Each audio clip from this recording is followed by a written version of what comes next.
नमस्कार शेतकरी बांधवांनो, आजच्या या आपल्या चालू महिन्यामध्ये बऱ्याचशा शेतकऱ्याला अडचण येत असते की चारा पिकाची. तर चारा पीक कुठलं करणं गरजेचं आहे की जेणेकरून आपण त्याला मुरघासाची मका म्हणतोय किंवा आफ्रिकन टॉल म्हणतोय किंवा साधी मका म्हणतोय, तर कोणती करणं गरजेचं आहे. त्यासाठी पहिलं काम असेल आपल्या चॅनलला फॉलो करा, व्हिडिओला लाईक करा, शेअर करा आणि आपल्या शेतकरी बांधवांना पाठवा.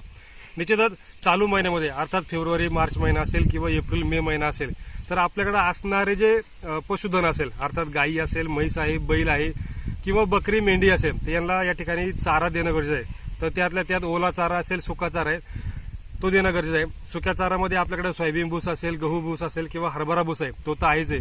पण ओल्या चाऱ्यामध्ये या ठिकाणी आपल्याला मका चारा देणं खूप गरजेचं आहे, कारण प्रोटीनयुक्त चारा आहे तो देणं गरजेचं आहे. या ठिकाणी बघू शकता पाठीमागे आपण चांगल्या पद्धतीमध्ये या ठिकाणी मुरघासची जी मका आहे ती करतो. तर या ठिकाणी ग्रीन गोल्डची 1154 ही जी व्हरायटी आहे या ठिकाणी आपण मुरघासासाठी वापरतोय.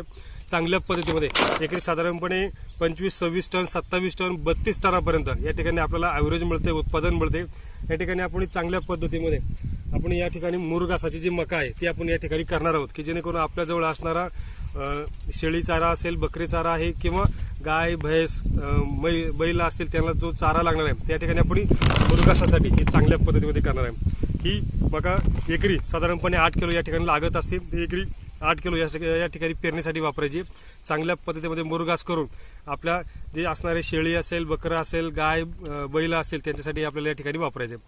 चांगल्या पद्धतीमध्ये हिरवा चाऱ्यासाठी आपल्याला प्रोटीनयुक्त चारा मिळणार आहे. तर निश्चितच या ठिकाणी आपण या ठिकाणी वापरत असताना निश्चितच या ठिकाणी ग्रीन गोल्डची जी 1154 ही व्हरायटी आहे ही आपल्याला निश्चितच उत्पादनासाठी चांगली आहे आणि ती आपण या ठिकाणी वापरू शकता.